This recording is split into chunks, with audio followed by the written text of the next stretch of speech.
Imagine this.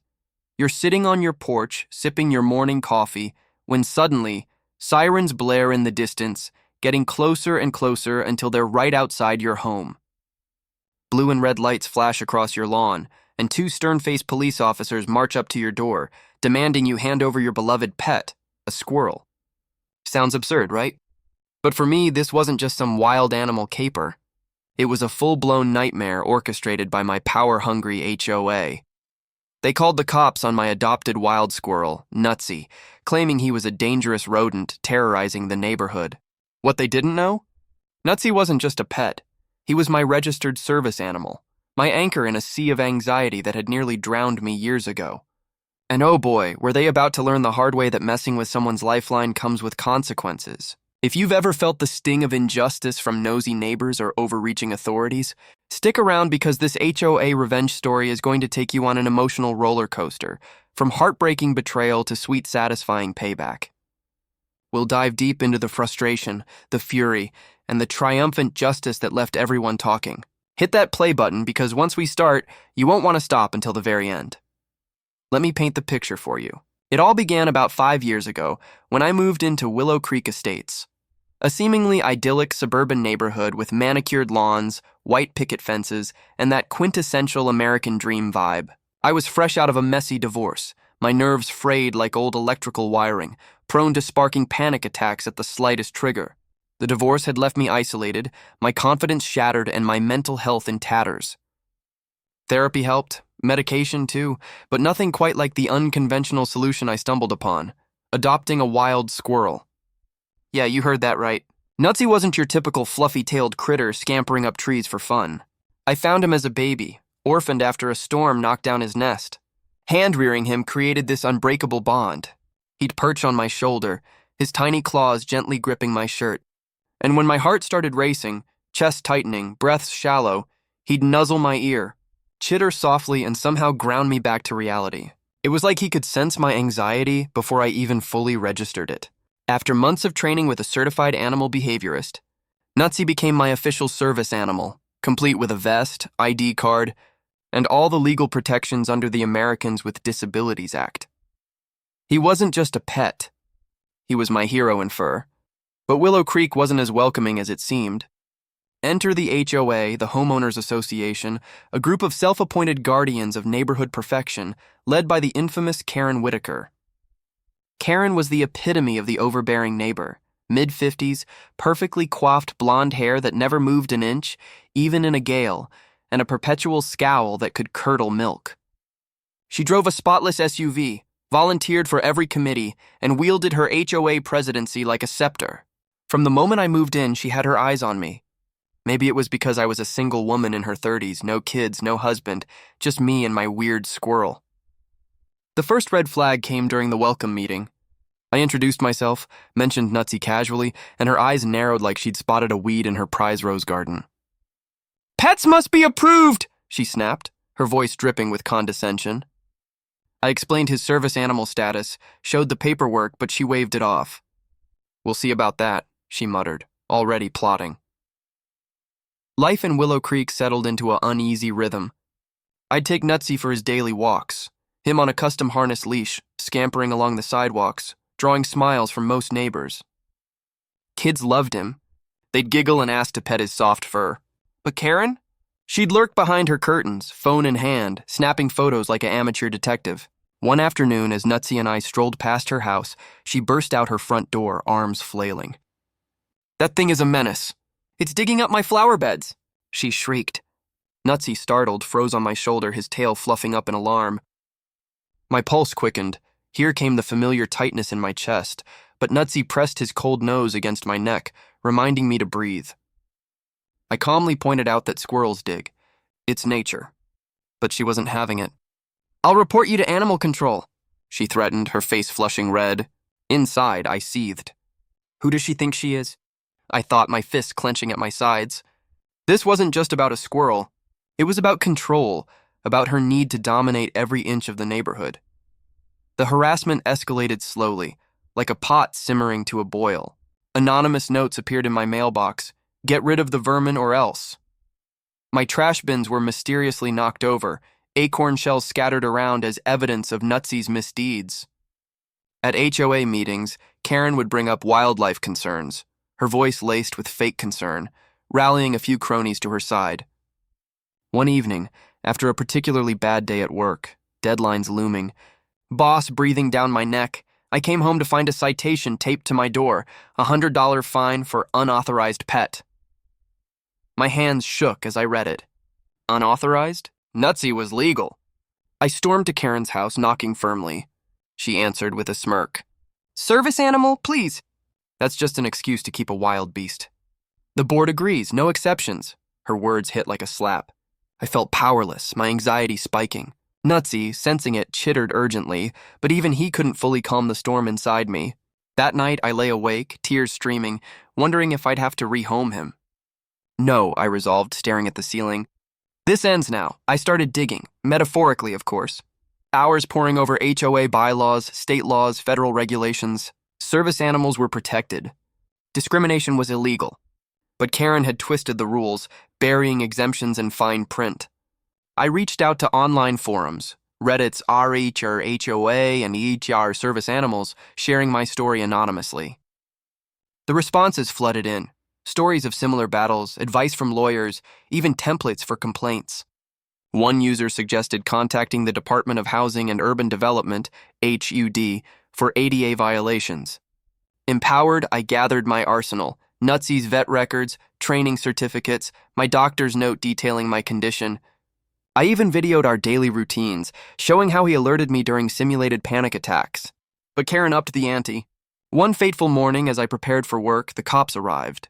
The knock was authoritative, echoing through my quiet home.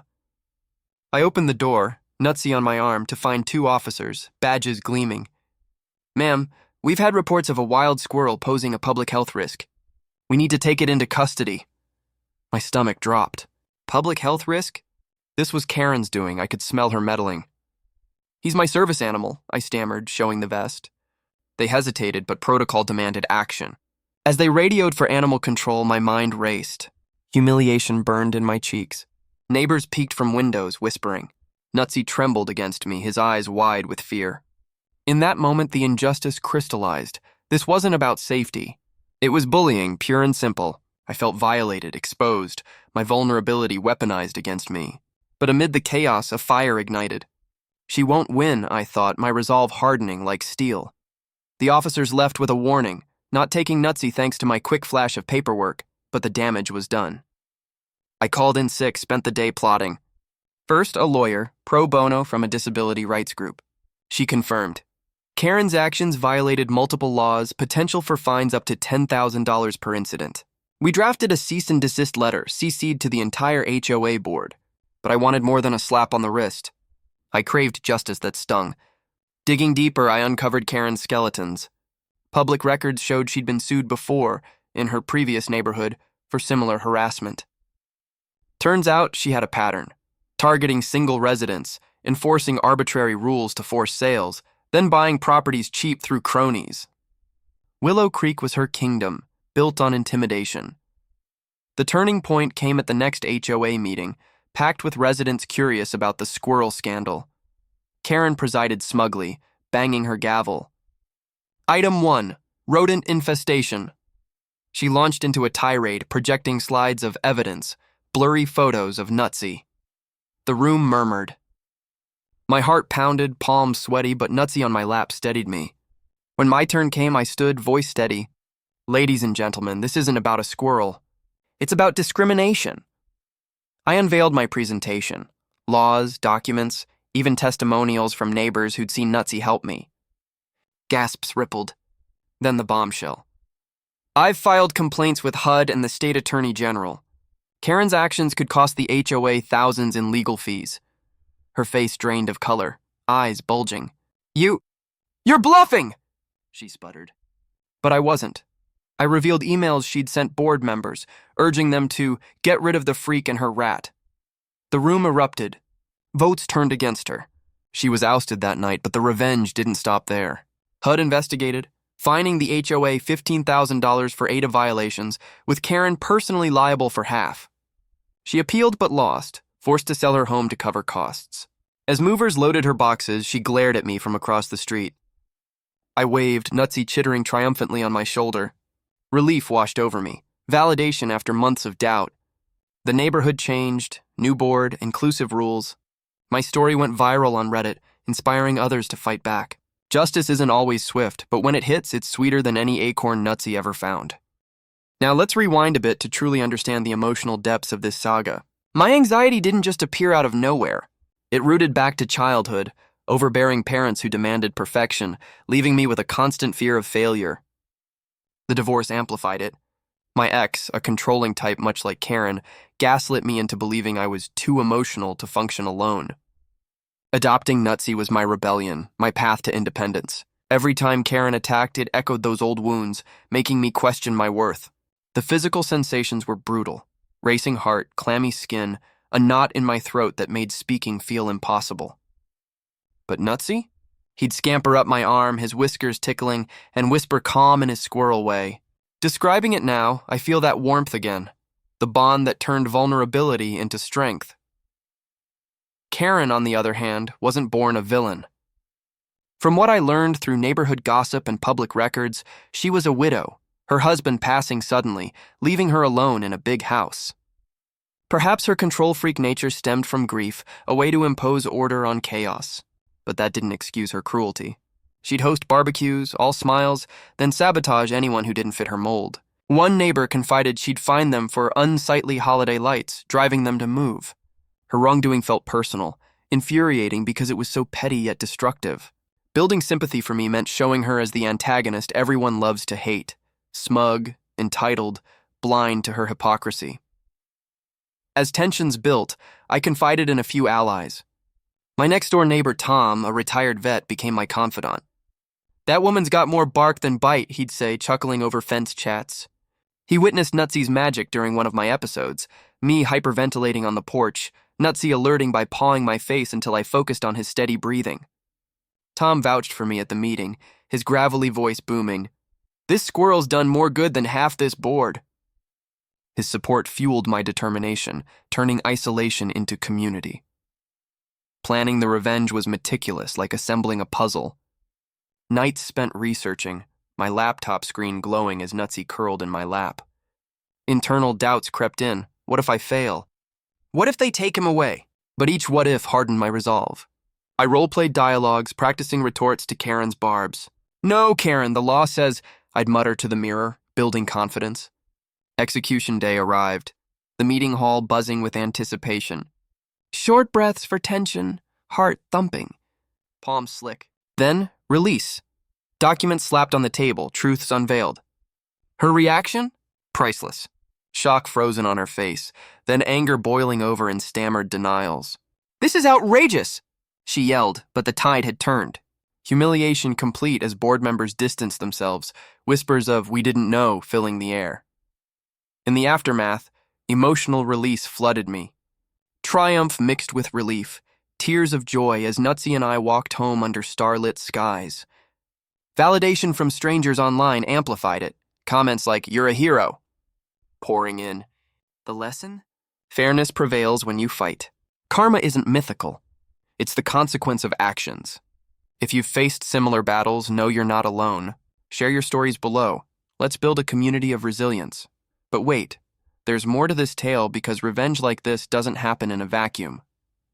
Let's explore the broader implications. HOAs across America wield immense power, often unchecked, leading to countless stories of abuse. Statistics show over 70 million people live under HOA rules, with complaints rising yearly. My case highlighted systemic issues: discrimination against disabilities, overreach on pet policies. Post-victory, I started a blog, Squirreling Away Injustice, SEO optimized with keywords like HOA revenge stories, service animal rights, beating bad neighbors. It went viral, amassing thousands of views, shares on social media. Tips included: document everything, know your rights, rally support. Readers shared their wins: a family saving their therapy dog, a veteran fighting for his emotional support parrot. Diving deeper into Nutsy's world, squirrels are fascinating creatures. Intelligent, adaptable, with memories rivaling elephants for nut caches. Training him involved patience, clicker methods, rewards of hazelnuts. His alerts? Innate empathy, honed through repetition. Sensory details vivid. The soft patter of his feet on hardwood, the nutty scent of his fur after a bath, the gentle vibration of his chitters against my skin. These elements made our bond relatable, tugging at heartstrings. Karen's downfall rippled outward. Her resignation sparked reforms, transparent voting, anti-discrimination training. She moved to a condo, irony, under stricter rules. Last I heard she was quieter, perhaps reflective. No gloating from me. Satisfaction came from balance restored. To keep you engaged, consider parallels in pop culture. Think The Help or Aaron Brockovich in The Underdogs toppling tyrants. My story echoes that. Small creature, big impact. If this resonates, imagine your own revenge fantasies. What if your boss undermined you, or a friend betrayed trust? Channel that energy positively, like I did, expanding on the cop incident. Officers Daniels and Ramirez, sympathetic but duty-bound. Daniels scratched his head. A service squirrel? First time for everything. Their hesitation bought time. I called my lawyer mid-confrontation. Animal control arrived, but paperwork prevailed. Neighbors watched, some cheering quietly. That public spectacle fueled my fire. Embarrassment turned to empowerment. Post-revenge, life bloomed. I adopted another squirrel, Acorn, training her as Nutsy's backup. Community events now include Pet Parade, celebrating all animals. My anxiety? Manageable thanks to therapy and furry friends. This journey taught resilience, the power of standing tall. For SEO magic, weave in phrases like epic HOA fails, adorable service animals, satisfying petty revenge. Viral potential? Emotional hooks, cliffhangers per paragraph, calls to action embedded. But let's not end yet. Delve into psychological angles. Betrayal triggers fight or flight. Mine was flight initially, then fight. Underestimation fueled rage. Karen saw me as weak, but I proved otherwise. Disrespect? Her sneers dismissed my struggles. Powerlessness morphed to agency through knowledge. Craving justice? Universal Tapping Schadenfreude.